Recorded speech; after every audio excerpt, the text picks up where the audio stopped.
Hey everybody, how's it going? I have a great guest on the stream tonight for you. He's the co-host of a really great podcast. It's funny, but it's also got a lot of really interesting topics going on. We're going to be talking a little bit about Julius Caesar tonight. So I want to welcome Bog Beef to the channel. Hey, how you doing, man?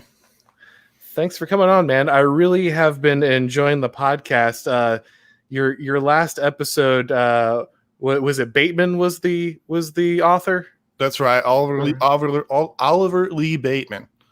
Yeah, that one I enjoyed that one because they're just talking about like the grinding of the takes and just doing the different freelance stuff. And I was a kind of a local journalist for a few years, and so I identified with some of that. Just found that was pretty funny. Yeah, everyone, I recommend his stuff. I mean, he's amazing, and the so that episode as well. You couldn't believe how if you've ever sat down and or if you've ever said somebody send you a hot take is like Kermit, Miss Piggy is a domestic abuser, or these crazy things. They're just meant to set you off. You can sort of learn to you got to learn a little bit how the sausage is made. You can roll with them a little better. Yeah, if you've had any experience in that environment, you really do just feel like the grind is real, and just the way that there's a particular style to package the content and get it out there and get it turned around in a way that's going to get enough clicks, and obviously, especially in like the Twitter ecosystem, that's a very real thing. Yeah, it's like Oliver said, everyone's trying to write the same article. Yeah, absolutely. And especially since 90% of them all have exactly the same lens they're viewing everything through, it's just a race to the bottom to see who can do that. But yeah, guys, if you're for some reason not listening to the podcast, I've got his links for Twitter and the Good Ol Boyz Podcast down below in the description of the video.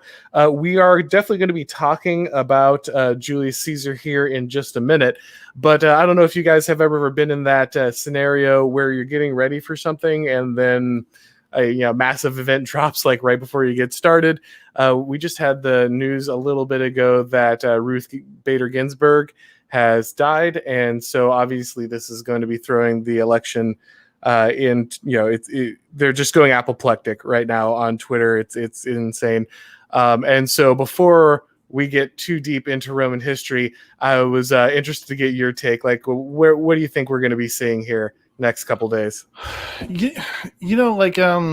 Everyone's going crazy there. So I guess there's a couple things to separate. So the obvious big question, I always, when I go through these things, I ask myself the stupid obvious questions and work my way through.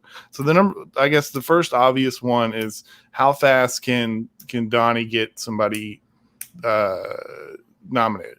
Mm-hmm. The second one is, and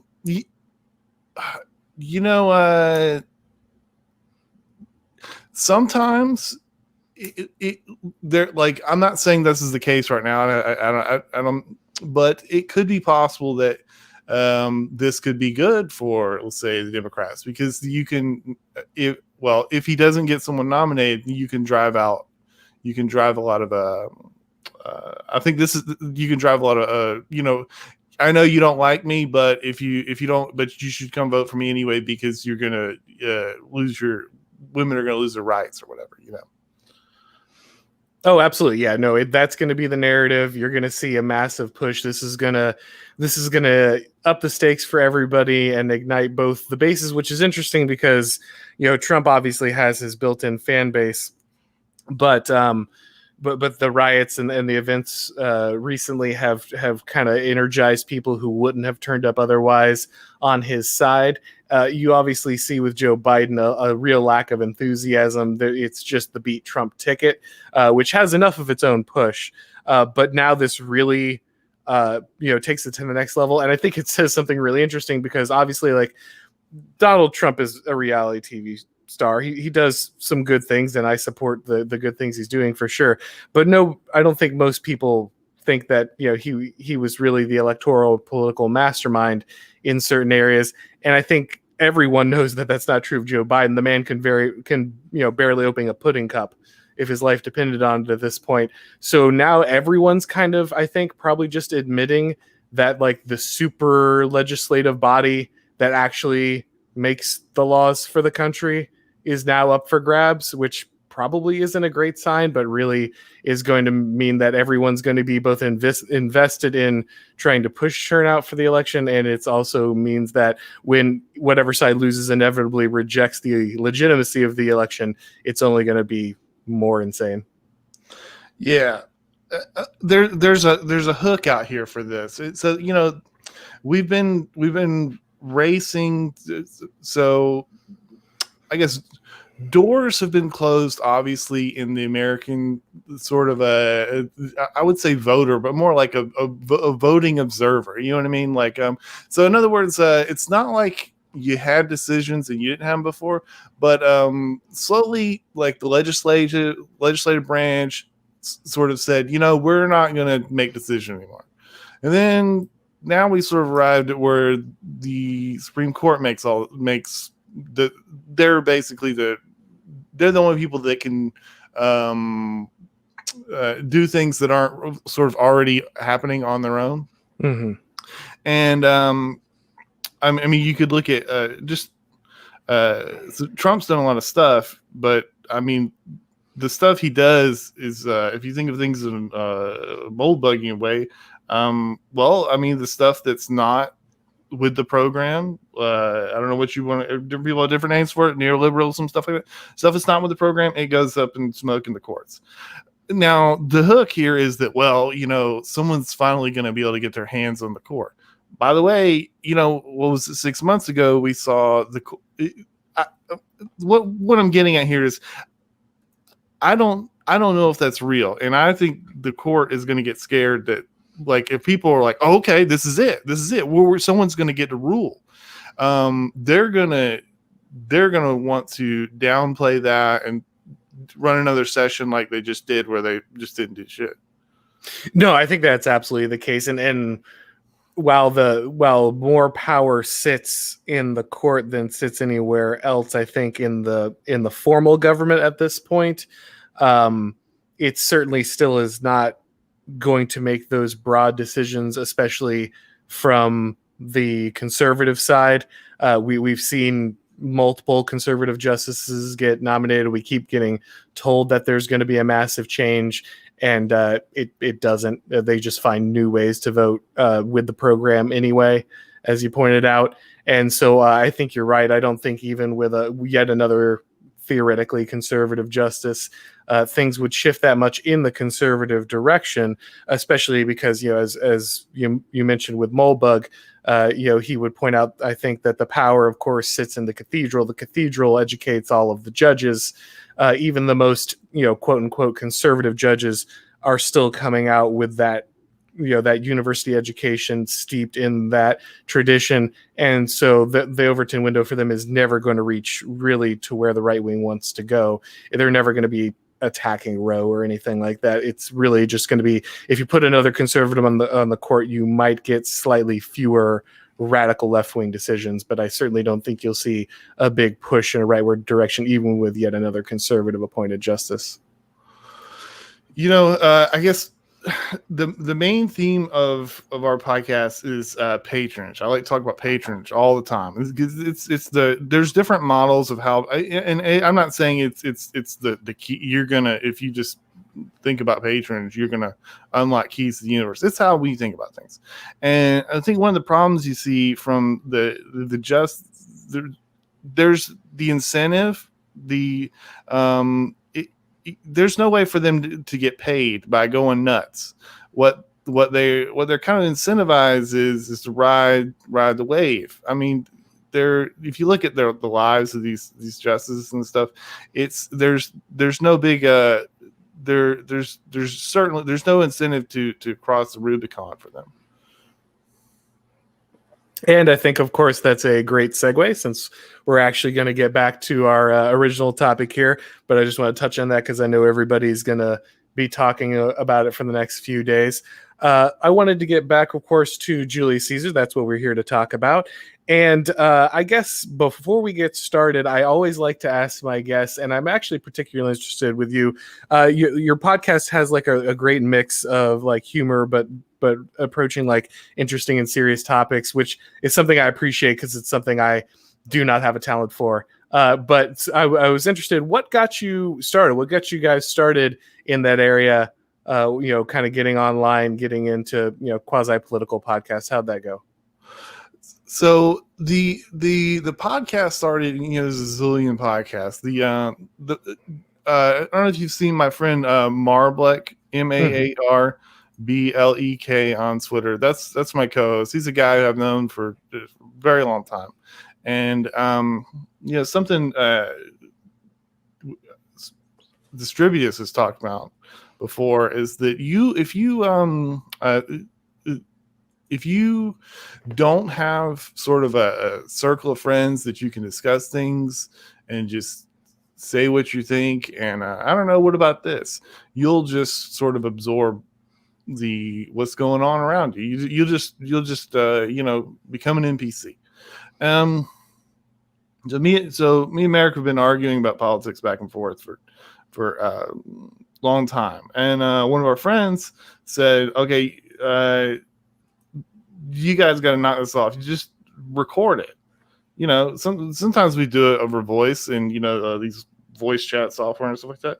And they said, "You guys should record this. This is really good," and we just did.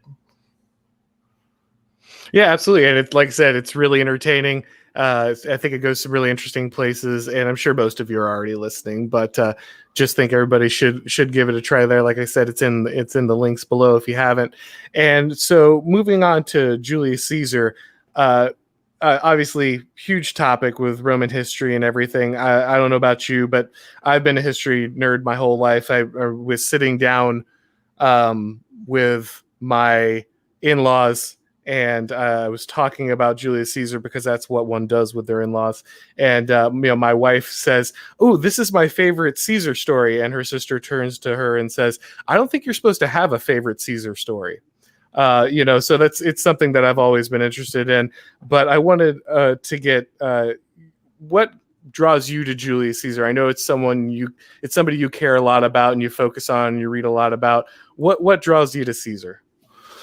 So, this is the dream question, because I could just talk about Caesar forever. So, I guess my entry point into Caesar. So, I don't have a college degree or anything, and this is sort of a side thing. Like, you ever heard there's this Rome TV show, HBO and stuff? Oh yeah, absolutely, great show. I've seen the clip. I saw the clip where they fought the Gauls. That's badass. That was cool. However, I can't watch any media. I don't want to read, because so basically, you're in my early 20s. I just started, I don't know how I originally found it, but I just started reading some story about Caesar, and I was hooked. And I kept reading, and I kept reading, and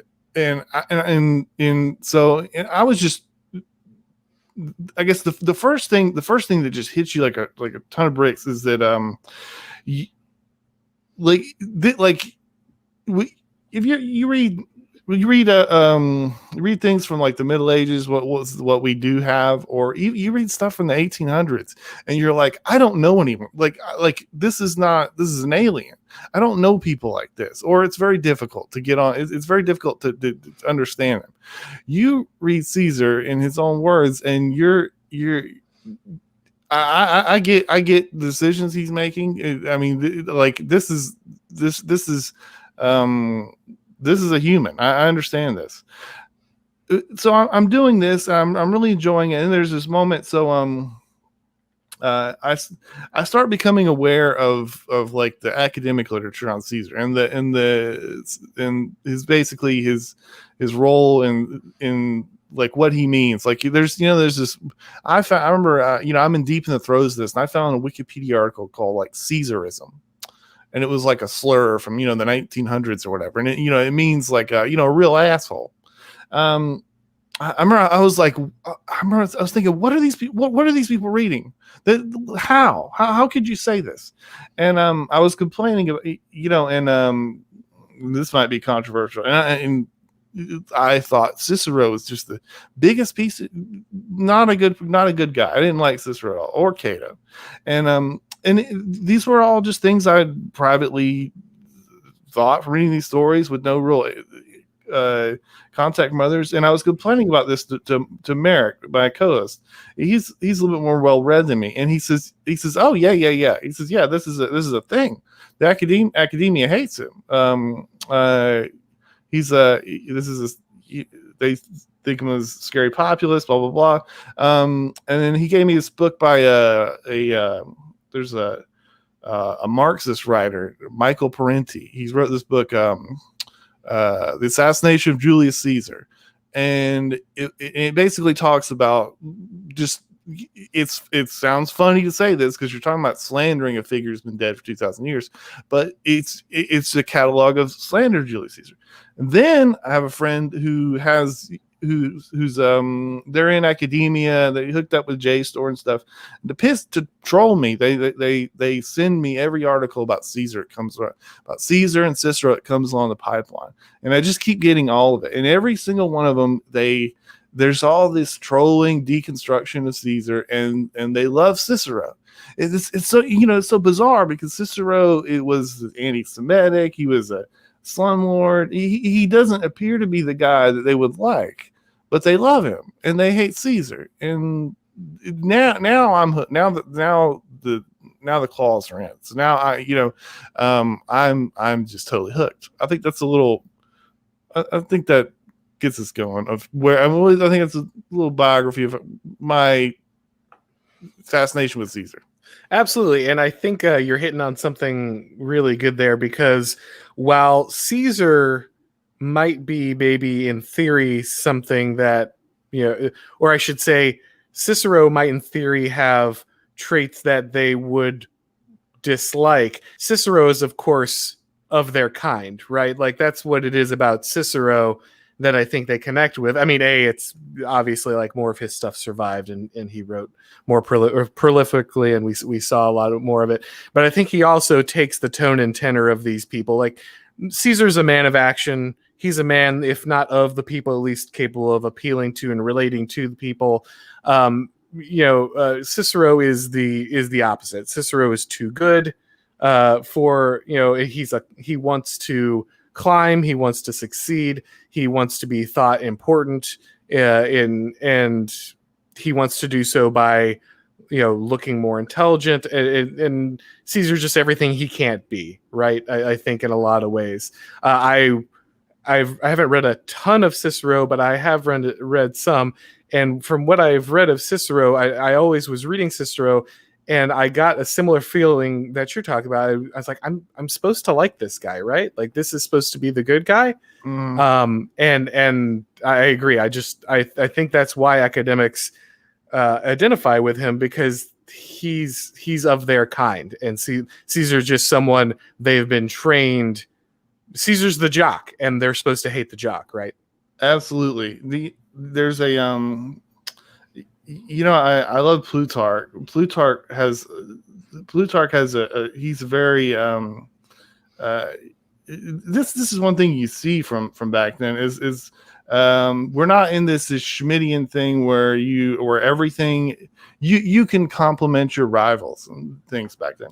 And one thing, so when you read Plutarch about it, and so Plutarch is this they weren't, the academics weren't a thing yet, but Cicero, Plutarch, these guys are basically academics. They're people that it's difficult to make the world to make power with words. Someone like a power player at Vox or something, that's, of course they're going to love Cicero. And from what I understand, I don't read Latin, but Cicero just has total mastery of Latin. Now, Plutarch comments on that. And by the way, so Plutarch sees Cicero the same, sees Caesar the same way. Plutarch says, he writes, in Plutarch, okay, so if anyone doesn't know, Plutarch is a Greek historian. He writes this book called Lives, and he takes two lives, generally the life of a Roman and the life of a Greek, and and he tells the story in a way to inspire people to greatness, basically. And he's telling the story of Caesar. In the meantime, there's a point, and he says, you know what, Cicero could have killed Caesar at this point. I wish he had. And it's hilarious because he's telling the story of here's the things you should admire in this guy Caesar. But it's Plutarch at one point says, he says, Caesar has he says, judge not the plain discourse of a soldier, because he could have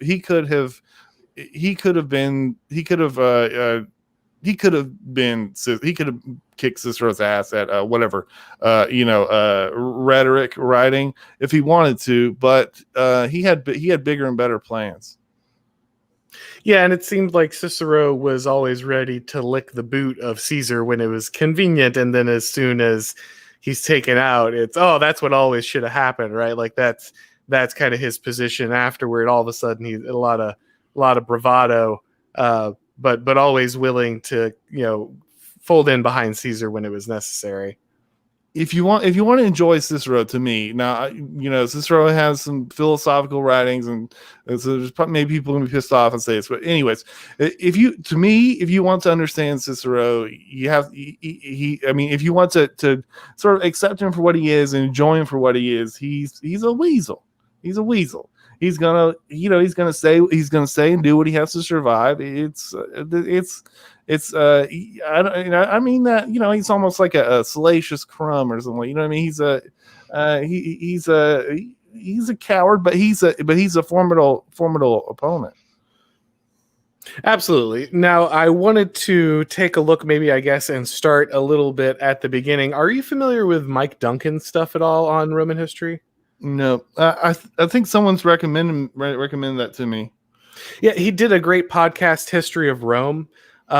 If anybody is interested in getting like a survey of Roman history, it's interesting because normally when you get Roman history, you get like the McNuggets, right? Like you get the particular pieces that are interesting, and of course that's great. Like you want to focus on the interesting parts, but it's hard to get kind of a general understanding of the context when you're just hearing the same couple pieces over and over again. And so that podcast is great because it's very expansive. It's got like 170 something episodes, but you obviously you can pick and choose if you want, but he does a good job breaking that down. And he did a book called Storm Before the Storm, which was actually about like the events leading up to Caesar. And I think so often we jump into looking at Caesar out of kind of the context where he came to power. We just think about, okay, well, Caesar came in and that was the fall of the Republic.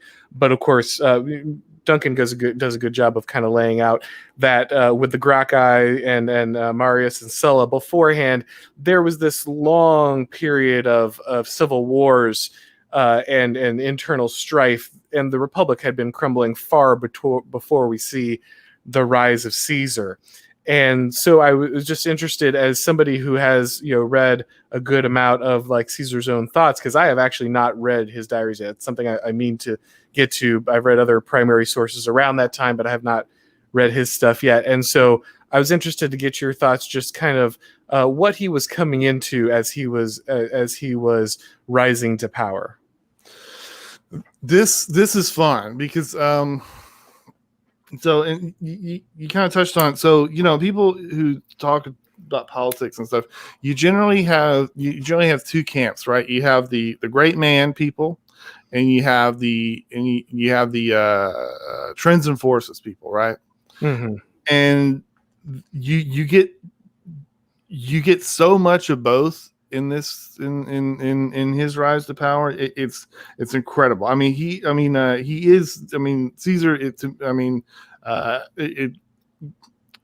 Maybe you could say Alexander. This is the finest individual that the West ever produced. However, here's how I like to contrast it. Okay, so everyone knows Martin Luther. Yes. Mm-hmm. And Martin Luther, we all know what he did, and he, probably the most the most impactful figure in European history since Caesar. Now, here's the thing: the things that Martin Luther did weren't new. What was new was keeping his head. There were several guys that did the same that did the same thing that Luther did, and they couldn't keep their head. Caesar is the exact same way. And no matter, it's likely there would have been another, because Caesar Caesar is a representative figure. There's a lot of interest and a lot of in trends and forces that are behind Caesar, and several guys before him. So this is one, the Gracchi are very interesting. This is one of the like half of my listeners to the podcast are right wing and half are left wing. And left wing really like the Gracchi brothers. They're rather inspiring. But I think you see with the Gracchi and Caesar, they're all. And by the way, Caesar definitely compared himself to the Gracchi. He married I think he married Gaius's niece. Sulla had the statues of the Gracchi torn down. And Saturninus also was a guy who did Gracchi and Caesar like things, and didn't survive.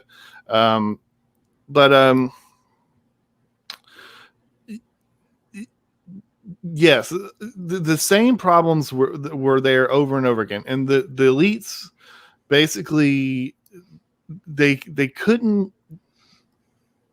I mean, I guess I should start another breath, another segment before we talk about why the problems that were happening. But yes, they were the Gracchi and Caesar and Saturninus and all these guys. It was they were all there. I mean, there was a big there was a big problem in the Republic, and it was someone had to do something.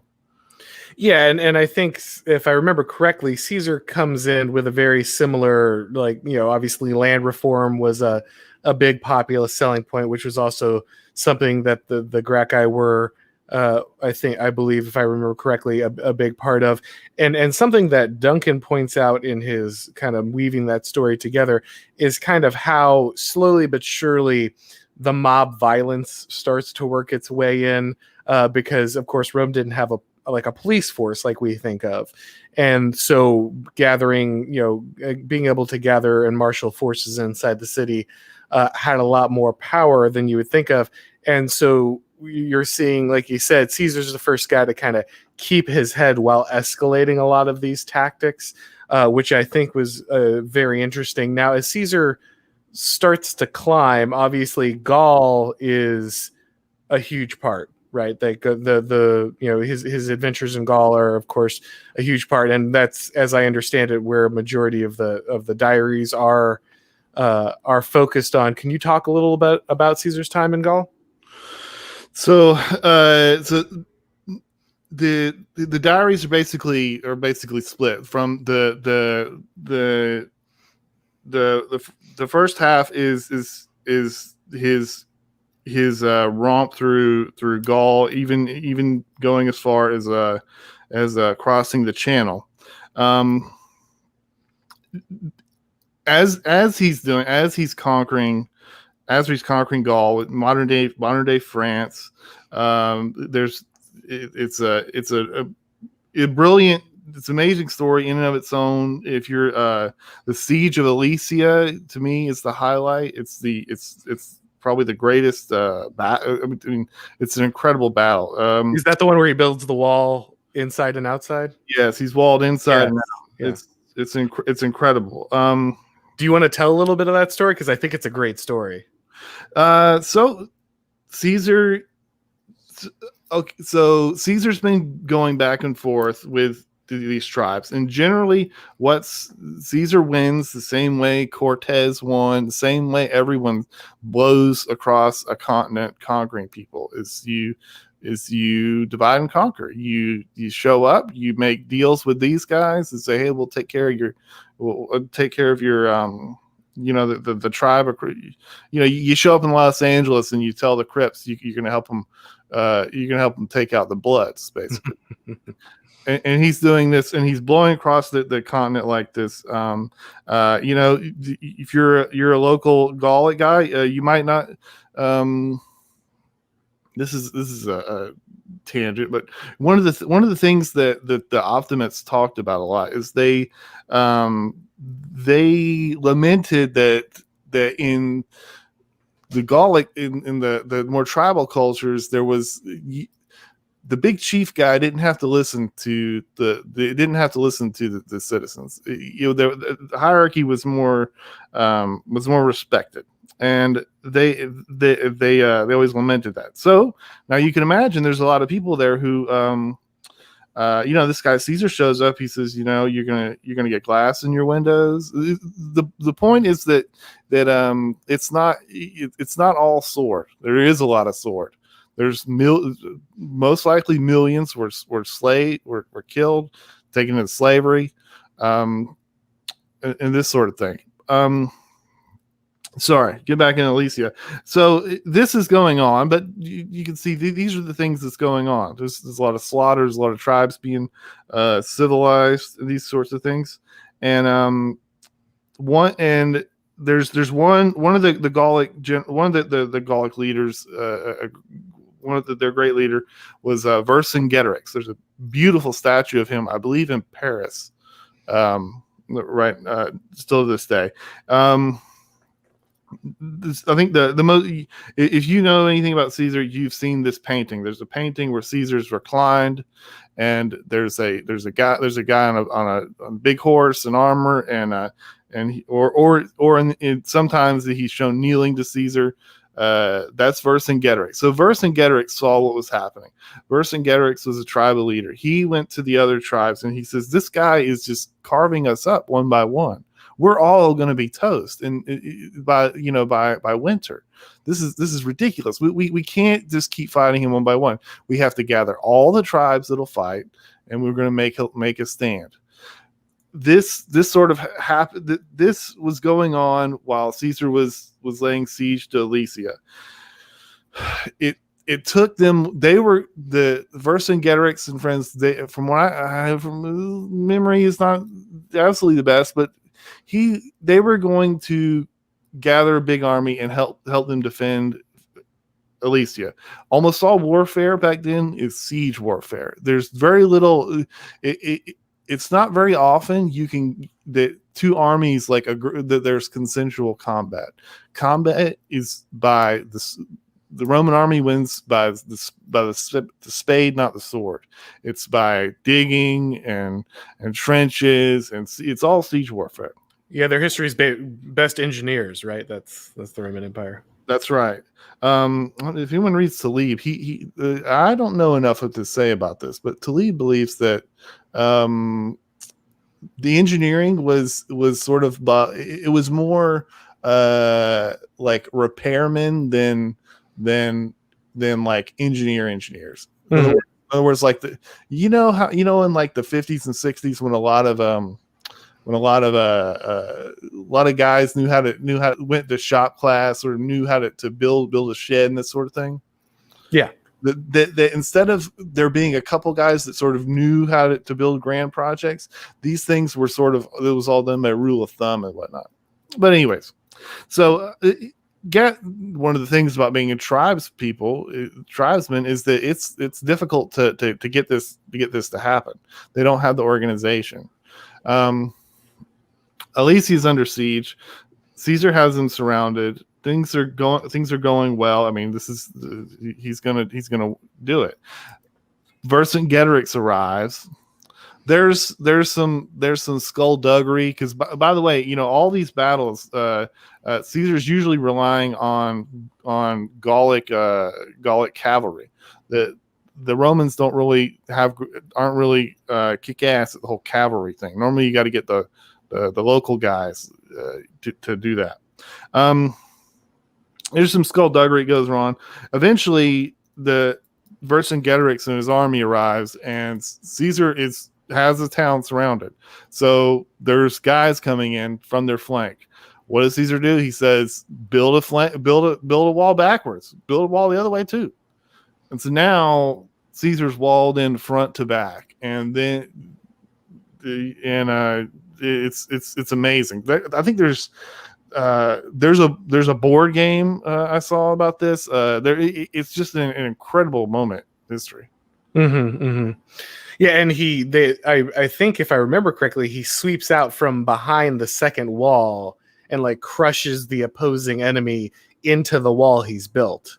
Yeah, if I remember correctly, which is truly an amazing move.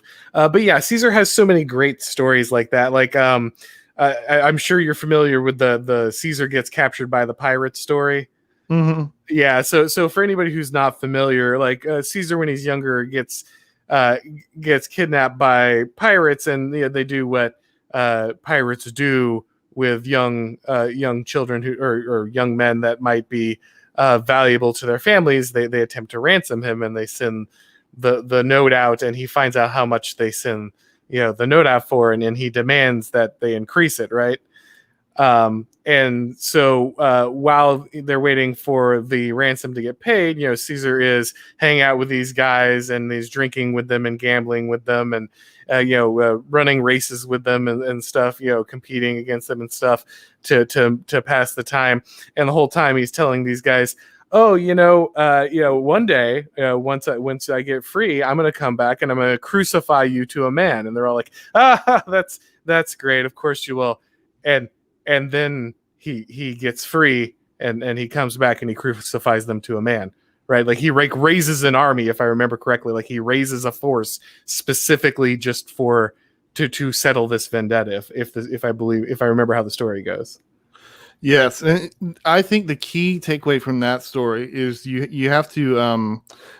So you talked about the gang violence before. Mm-hmm. The gang violence was an innovation by a guy named Clodius. He's a wild figure. And so there's I won't spoil that story right now, but so Clodius happens to attempt to sleep with Caesar's wife at one point, and this is where we get into that. That's a wonderful story, but the what's come down to us, and almost everyone knows this idiom, is that so Caesar is in court. And they're going to do something to Clodius about this. Now, Clodius is the guy who invented gangs. This guy is a gang. This guy is a Teflon Don. This guy is Don Gotti. You're Caesar, but you're not Caesar yet. You're a young guy. You're coming up, and this guy is scary. This guy's more powerful than you. And and Caesar's in court, and they say, "Well, Caesar, take the stand." He was taking the stand over whether Clodius tried to sleep with Caesar's wife. That was not a legal move. So they said, "Okay, Caesar, did this guy? What do you know? Did this guy try to sleep with your wife?" And Caesar says, "I don't know." And they're like, "What do you mean? It's your wife. Well, you would know. I mean, we all know. Don't you know anything about this?" Caesar says, "I don't know anything about this." And they said, "Well, you divorced your wife the day after. Why you tell us you didn't know anything?" And Caesar says the wife of Caesar must be above suspicion. Mm-hmm. And okay, so now think about that story and the pirate story. So the pirate story, what in both situations, what did Caesar? What was he doing? He understood innately who had leverage. In the pirate situation, if you're ransoming a young noble, you can't let anything happen to this guy. You're his bodyguard now. And Caesar knew that intuitively. And that's what he said. He said, "You guys are my bodyguards." And they laughed at him. And he knew he could get away with anything. You can't let anything happen to me because I'm your meal ticket. Now you go to Claudius thing and you're thinking, I hate this guy. This guy really showed me up, but I can't, this is not my moment. I have to pick my battles, and this is not my battle. And I have to let him go because he's too strong, and I got to let him go. Yeah, and I think that's actually really good, because I think right now, so many people, just to relate things to current events, they want to act, right? Mm-hmm. They want to feel the power of acting. But when you look at Caesar locates power first, right? And he knows he's playing the long game. And so he knows that angry flourishes of power or attempts to flex in the wrong situation, they're just going to get him killed, or they're going to get him, they're going to, he's going to lose the entire game. And like you said, with the pirates, he knows when he has power. It's not that he's afraid to use it when he has it, but he's not foolish enough to press it when he doesn't, and he waits for his opportunity. So maybe taking that back to the end of his victory in Gaul. Now Caesar had been continuing these wars technically illegally with the Senate, right? And so he is in a situation where if he cedes command of his army, he'll be prosecuted by the Senate for continuing the war illegally. And so he makes some moves which are going to lead him obviously down the path of history. Do you want to talk a little bit about kind of Caesar's approach to Rome? So this is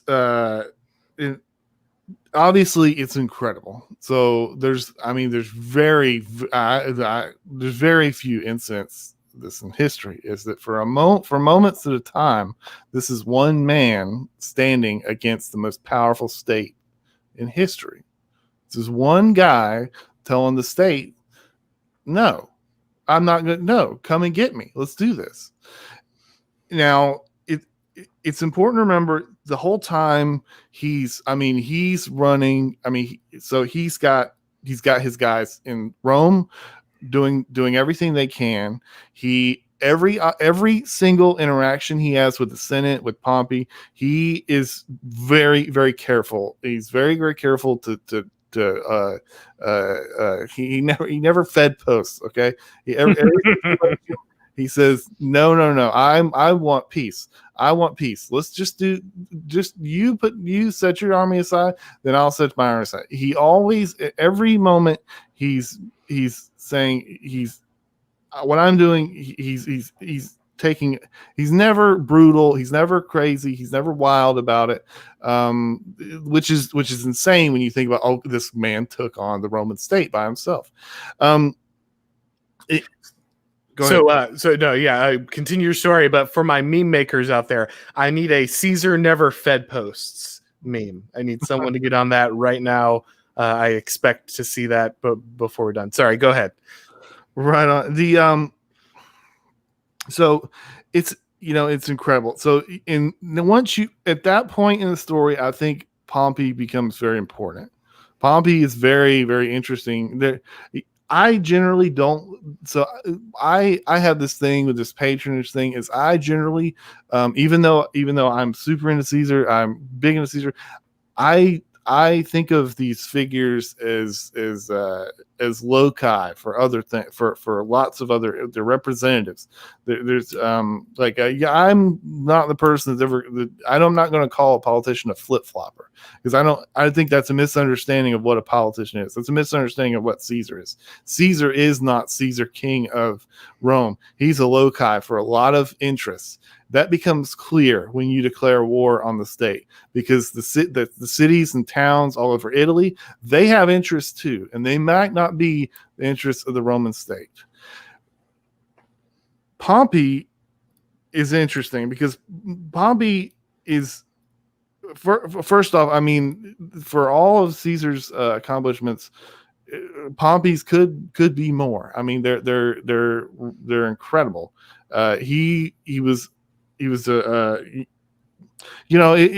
weird to call these guys generals at this point, because you're sort of like an administrator of this nightmare machine of a Roman army. It's an incredible machine, and Pompey administers it like a German general staff.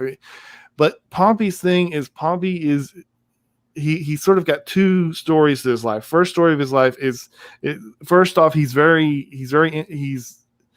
a people pleaser. He's very, this is not someone, if you embarrass him or something, this is going to affect him a lot. Caesar is not so much like this. Pompey, if you get, Pompey's the kind of guy, he's a very effective, powerful leader, but he's the kind of guy that's very, very, he wants to go with the crowd, and the crowd in this case is the optimates, and what they want is really, it's just not going to turn out that way in history. People should learn about the land reform situation. Basically, you have this machine of those powerful Roman army in world history, but the thing is, to be a Roman soldier, at the end of your service, you're supposed to get a little bit of land to retire on after 20 years of service. That's only fair. And these guys didn't want that, because they wanted to own everything. They wanted to have and to bring in slaves instead of Romans, instead of these ex-soldiers. So they want to have 10 guys own everything and work the fields of slaves instead of having a more yeoman type political arrangement. And it's probably good to stop here real quick, and just for people who are not as familiar with Roman history, you have the optimates and the populars, right? You have basically two like proto-political parties that are involved. So when he's talking about the optimates and the populars, you're talking about the optimates are more the Senate, the old money side against the land reforms, and the populars would be those supporting it, which Caesar ends up siding with. Yes. I'm a tangent guy. This is something that comes up a lot. So great deal of my friends are very left wing, and left wing, they like to think of things in class interest a lot.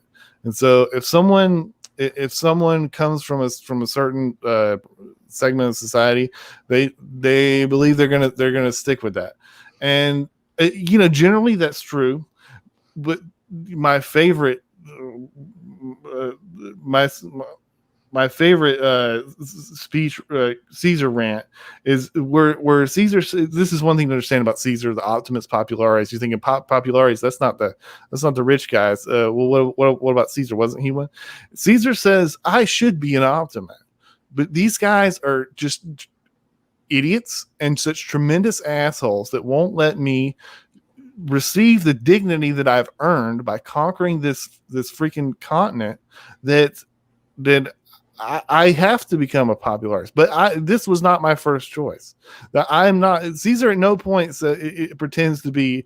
Well, I'm a Chavez. I'm Karl Marx or something. I want to make the little guy's life better. Caesar never says that. Caesar says, I have the same values as the other upper class guys.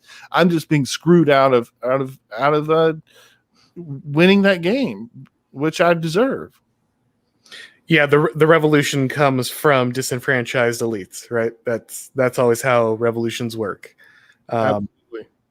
So Caesar is serving that role. So you're talking about Caesar and Pompey, and kind of that, because I think originally Pompey was really more of a popular, if I remember correctly, but because of Caesar's rise and the contention for the top spot, it becomes clear that he has to end up realigning with the Senate, I think, and cast himself as the defender of Rome against the advancing Caesar. Yes, well, I'm a mechanistic kind of guy. I think these game theory type things do affect situations a lot. And I think, first off, by the way, on the other hand, it's almost completely the opposite in terms of how much these guys are wrapped up in each other's life. I mean, So when shit is gonna, when at the moment when you know it's going down, it happens at the very moment Caesar comes back across the channel. His little adventure in England didn't go well, and they come to him and they tell him, hey, Caesar has a daughter, and his daughter has been married off to Pompey. Mm-hmm. Pompey is an old, he's a 50-year-old guy or whatever, he's 60s, and Caesar had a beautiful daughter. Pompey is just in love with her in a way that like he's not really doing his job anymore. He just wants to simp for her 24/7. And that's an alliance thing. When monarchs and the people like this, when they marry each other and stuff, that creates alliances. And the alliance between, it's not often you have number one and number two in an alliance together. You've broken basically balance of power, mechanistic forces at that point, right? The system always kind of wants to go 51-49. And when he gets back across and he hits the continent, there's guys waiting on their tummy and say, hey, your daughter's dead. She died in childbirth, giving birth to what would have been your grandchild and Pompey's son, and she's dead. And that means the alliance is dead. And now, this is touched Pompey. I mean, this is what got him out of the game. And now you've got 51 versus 49 coming back, and now you have two guys that are basically the greatest figures in Roman history, and there can be only one. Absolutely. And I don't know if you want to get into their battles or not. There's certainly a lot of crazy stories. Caesar basically erects a navy to try to chase Pompey down with like a third of the forces. It gets pretty wild, but I don't know if you want to go into that, or if you wanted to move on to Caesar after the victory. I don't know how familiar you are with the skirmishes with Pompey. I guess there's two things. There's two places to go there. The skirmish with Pompey. It's a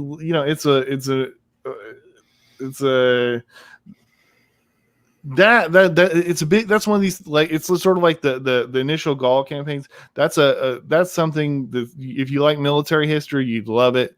There's a lot of nitty gritty military history there. It gets into questions so. These things are well documented, and we have good reason to believe that these things are pretty much it's not made up like Greek history and stuff. There was a lot of different actors there. There's a lot of people talking about after the point, so there's a lot of nitty gritty, wonderful military history there. Where I would go with this is I would skip that and say, you got what is the one thing that stops Caesar, stops the story. Caesar is a man on fire. This is a guy who spent like 2 decades straight. Most of the year when it's not winter, he's out there in the wilds of Europe, taking it, conquering it, killing, selling people into slavery, converting people, making people Romans. It's a lot. He's doing that. What is the one thing that stops this decades long rampage? It's Cleopatra, of course. And she's got a whole nother story after Caesar. With our friend Mark Antony, who, by the way, the whole time has been Caesar's right-hand man. Mark Antony is an amazing figure that you should know about. But yes, all this is going on. He catches sight of of Cleopatra, and he says, "You know what? I need to take some time off. We're going on a cruise down the Nile." This guy who just knows nothing of but war, conquest, glory, and honor. He's tender heart at the end of the day. Now, interesting.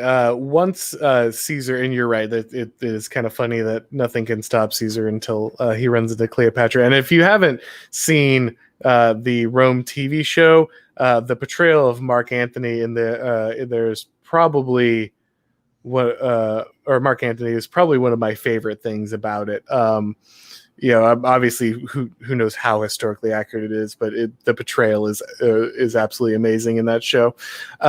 It's always who I think of always what I think of when I think when I think about it getting referenced. But obviously, post Caesar's victory, of course, he makes some very interesting moves. Obviously, he's very broken up when Pompey flees to Egypt and gets killed by Cleopatra's brother / husband, and has his head offered to Caesar. And he has a generally very magnanimous and forgiving approach to his enemies. Famously, obviously, Brutus and Cassius are against him with the rest of the Senate, and then are allowed to come back into the fold. And obviously, Caesar eventually ends up getting assassinated. So interested maybe to think, what you think his mindset was. What do you think his approach was? Do you think that was a strength of his that he was playing to that just went the wrong way, or do you think that was a fatal mistake on his part? Just interested in your thoughts on that. Okay, so Caesar's forgiveness that's one of the big topics of Caesar. So. In of course, the guys that he forgave conspired to kill him. I don't think that's all that important, and for a couple reasons. Number one, Caesar would have never, ever got as far as he did if he did not have this policy. If anyone's interested in game theory at all, there's the quintessential game theory problem is the prisoner's dilemma. Mm-hmm. And they had this like yearly competition in Vegas where all these academics would fly out, and they would have AI that would fight each other in prisoner's dilemma. And from what I understand, consistently the best strategy is to forgive early and often, but then once this made it clear that they're not going to cooperate, then you can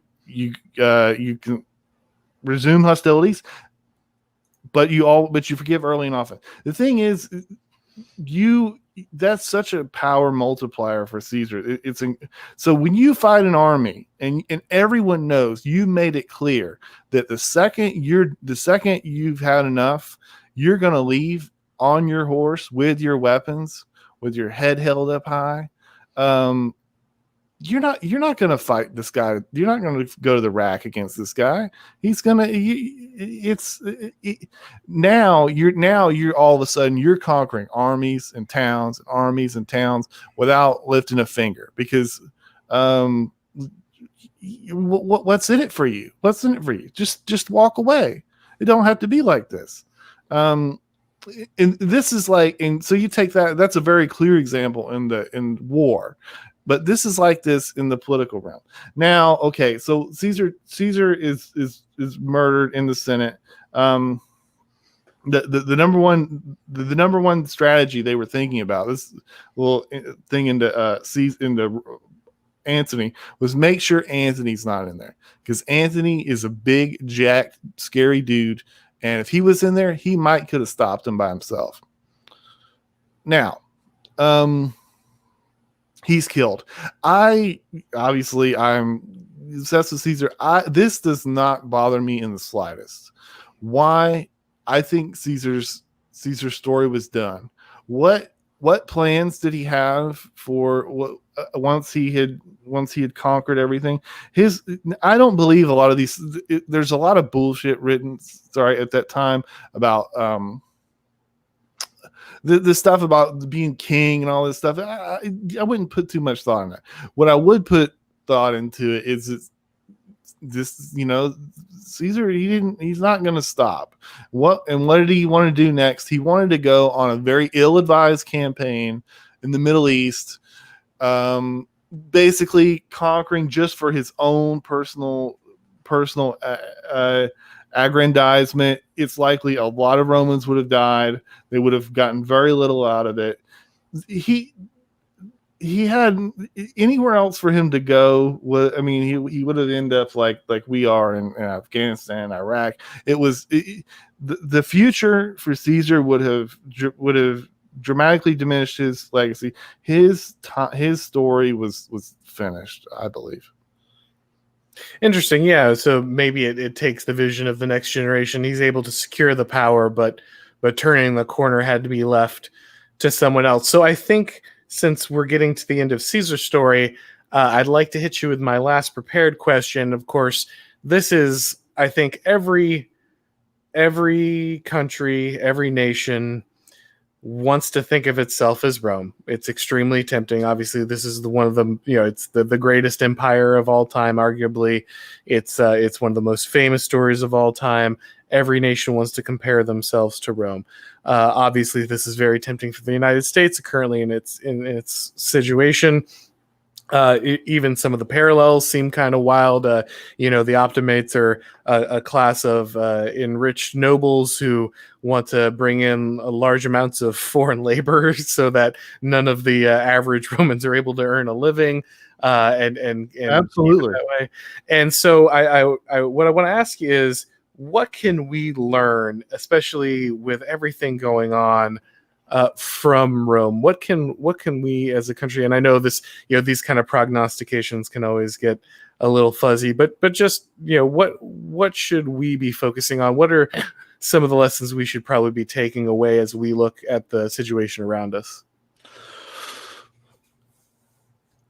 This won't be the answer anyone likes, but everything. So the way I think of Rome is not to sort of the popular, there's there's a lot of hot takes around the ultimate hot. I gotta really enjoy to hear someone's hot take on why the Roman Empire fell. Okay, there's just the way to analyze Rome, in my opinion, is not to go on and on. Well, what happened? Why did it fall? Because if you really ask people privately, almost everyone believes in a little bit of a cyclical view of history and nations. Mm-hmm. And okay, if that's true at all, they had a really good run. They had a really good run. It doesn't get too much better than that. And if you think of all our there's this very stupid argument you get with people, and often these are very posh people who've someone who's taken the Latin classes for 10 years telling you there's no such thing as Western civilization. There's this thing there. But if you think of all the really good, Nassim Nicholas Taleb, he's got a thing where he thinks of like a culture and like civilizations in terms of like idioms, like just rules of thumb. That dictates the thing. If you think about all like the legal rules of thumb we have that come to us from Latin, they're all really good. Distribuus has a video on there's a Roman thing for the law does not concern itself with trifles. That could do us like it. If you look at the social organization, I don't know if I'm a right wing or left wing, but I can tell you that the best deal for the most amount of people is the Roman model. It's the yeoman model. It's a very high upkeep. You're not going to get Uber Eats dropped off at your front door by a perfect machine. You're not going to have. You may not have the glorious. Rome had some glorious art, but he didn't have the glorious art when you have like that you have with like people in Venice that just own like a third of Europe. You're not going to have that stuff, but you get a square deal for a whole lot of people. I think that model is very, very good. I really like that. And this is the best. If this is not the best model that we have for how to manage a government, let me know. If there's a better one out there, hit me up. If not, I think this should be the default. Start from there. This is just obvious to me. Yeah, and I think it's interesting as we look, of course, at how this is all going to shake out. A lot of people are going to ask, are we the Roman Republic or are we the Roman Empire, right? Like, are we a civilization that may need to shift in a mode of governance and outlook in order to kind of revivify and begin to flourish again, or are we in that decline and the whole thing has to fall off the cliff before something new comes out? And I don't think anyone really knows for sure, but I think you're right. I think when you say, what should we take away? Everything. I think that is probably good. There are so many lessons to learn, and the cyclical view, I think, is probably one that should be forefront in our minds as we look what's going on. Now, I see a few questions in chat. Do you have time to take a few questions? Sure, let's do it. Okay. So if you guys have any questions for me or Bog Beef, go ahead and throw them in chat. I'll go ahead and start running down the ones I've seen. The first one is about, of course, Edward Gibbon's, the Decline and Fall. Have you read any of that one? I have the abridged volume he's talking about, and I just haven't gotten to it yet. I'm somewhere halfway through a Cassius Dio volume, and I haven't gotten to that one yet. Have you read any of those? I've read like a third of it. It's it would be something I read so that I can tell people yes when these questions are asked.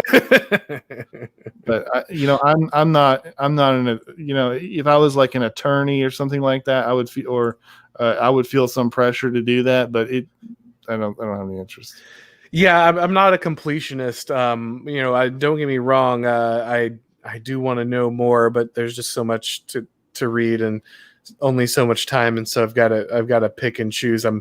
I do work in history education, but I'm not. I don't have the ability to read everything like that. I don't have that kind of professional time. Let's see. Death by Cognitive Dissonance. Interested in a historical deep dive podcast? That would be interesting. I've got American Ostracon, friend of the channel. He was on a couple days ago. He says Caesar's power base was his army. What are the core modern power bases of the left and right? Do you want to take a swing at that at all?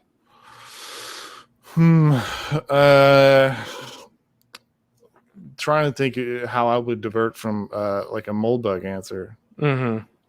Yeah, my answer was going to be a mold bug answer. So then go for it. Yeah.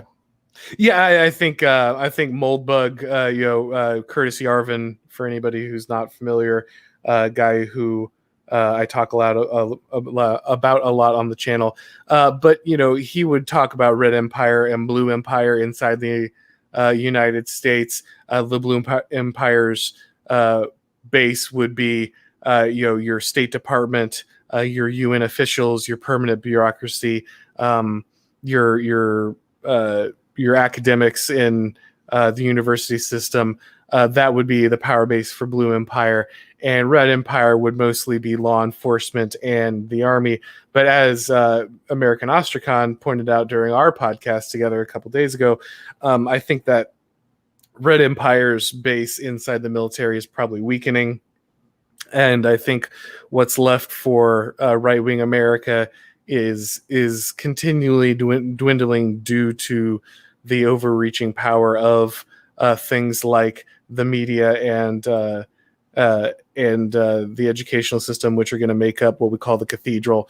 And so I think the power base might have existed in the army and some of Red America, a while back, but I think we're seeing an expansion of Blue America's power in general.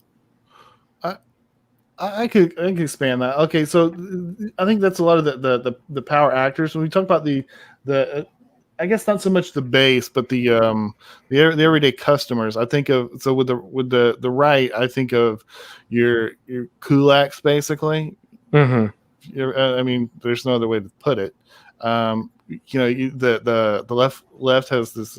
Well, they've used it like once, but it's so funny that it's hard not to copy it. But they say jet ski dealership owners, jet ski dealers.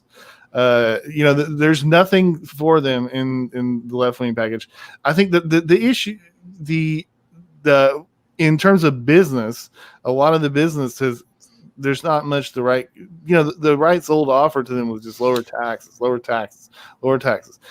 That doesn't really benefit anyone anymore except for the energy sector, because all Exxon wants is drilling rights. The immigration, all that stuff, that doesn't really do anything for them. Paying less taxes on a thin margin industry and getting rights to drill more places. That's all they want. And so I think they're still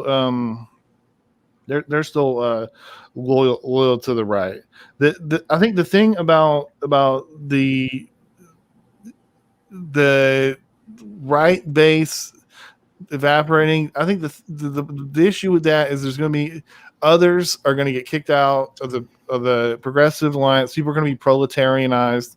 If you look at Portland, Seattle, there's a lot of people who maybe consider themselves that they would have been a college professor or something like that. It's not going to work out for them. And they're going to be in a place where Big Blue is not really doing many things for them.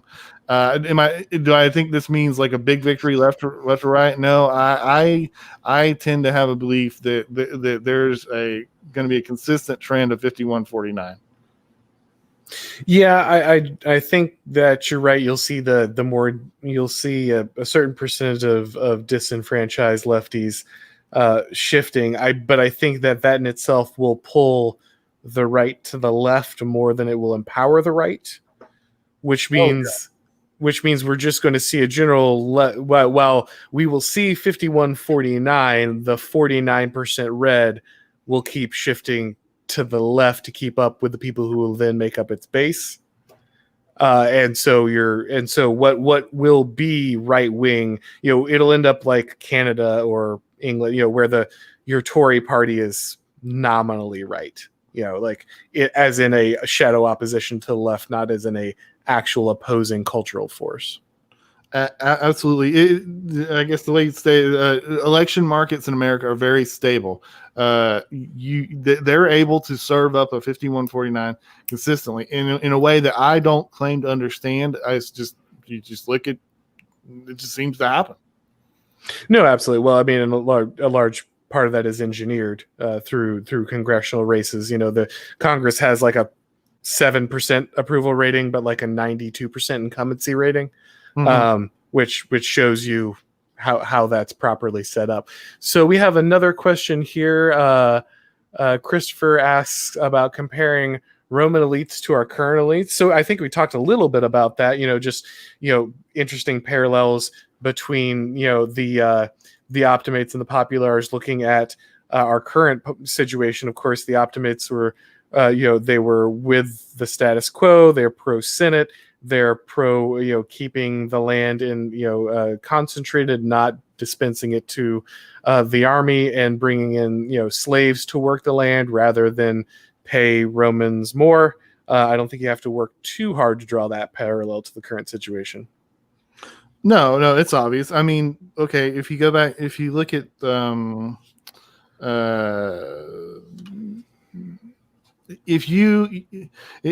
word elites is difficult for me these days because one of the things about whatever elite is these days is they're hard to find. They don't wear all white and play croquet anymore.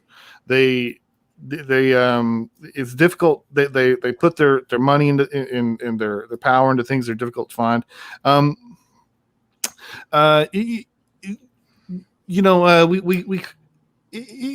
it seems to be people. I don't have any dog in the fight of what we consider elite, but it seems like people consider people like college professors or petty bureaucrats, these sorts of things, to be elites. They're in the sort of elite decision making. These people, you can live in San Francisco, or you can live in New York, you can live in one of these big cities, and they could make not all that much money, 60 grand, whatever, 70 grand, and have their groceries delivered like they're Louis the 14th. They have their laundry done for them, and this doesn't happen with a yeoman setup. This happens. They know why this happens. They happen just because this is. They know what you wouldn't go pick up people's Taco Bell for $10 an hour. We know who would. I mean, there's an easier way to do this. Is if you're you ever know someone that like went over to like Saudi Arabia or something to do IT work? Oh yeah, sure. Yeah, they're like, holy, these guys pay like $60. That's nothing to them. This money comes out of the ground like water to them. So we know how this works. Absolutely. So let's take a look at the next one here. Will was looking on some clarification when I was talking about are we the Roman Republic or are we the Roman Empire? So obviously, the Roman history, if you're not familiar, it tends to, be split generally into two phases: the initial republic, and then usually they usually draw the line somewhere around Caesar or Octavian, who would of course become Augustus, as to where the transition occurs into the empire. As we were talking about with the Gracchi and Marius and Sulla, you could make the argument that happens earlier, that the idea of the selection of leadership by the populace starts to dwindle. We start seeing an increased control directly from the Senate instead of any other political body. The power gets consolidated, and eventually, by the time you get to Octavian / Augustus, he's really just pretending to give away power, but he's holding it all. He I think he calls himself princeps, right? Like first citizen rather than emperor. First among equals. Yeah, first among equal. Yeah. So he's gathering that power, but almost in an informal way. Like everyone knows to look to him when they have questions, but he's not officially in charge of certain things. But that's usually when they mark the beginning of the Roman Empire. So when we ask, is it the end of the Republic or the end of the Empire? We're asking, is the end of the Empire is of course what's considered often the catastrophic event in the 500s, where the Roman Empire in the West completely starts disintegrating, and the order and hegemony that it created in Western Europe really falls apart, and we enter what many people would call your Dark Ages, as opposed to just the fall of the Republic, where many people who may have had the dream of the Republic as their ideal become concerned.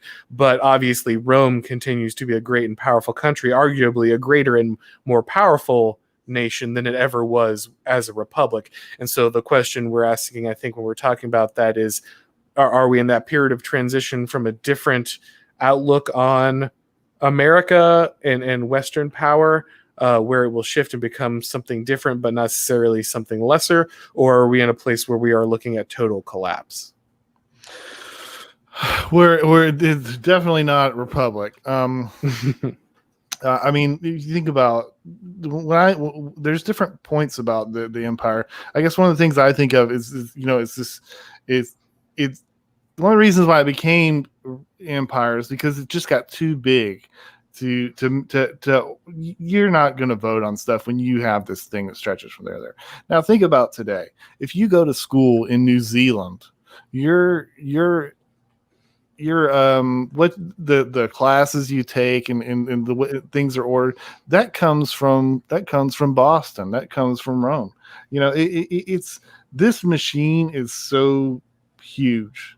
And however, the issue issue I have is that I don't know if we're even that if the United States government is really even if it's Rome or it's Octavian, because to me what it looks like is there's this other the American state is a thing, it's a machine, but it looks like to me there's another machine that was basically got too big for the British to handle it.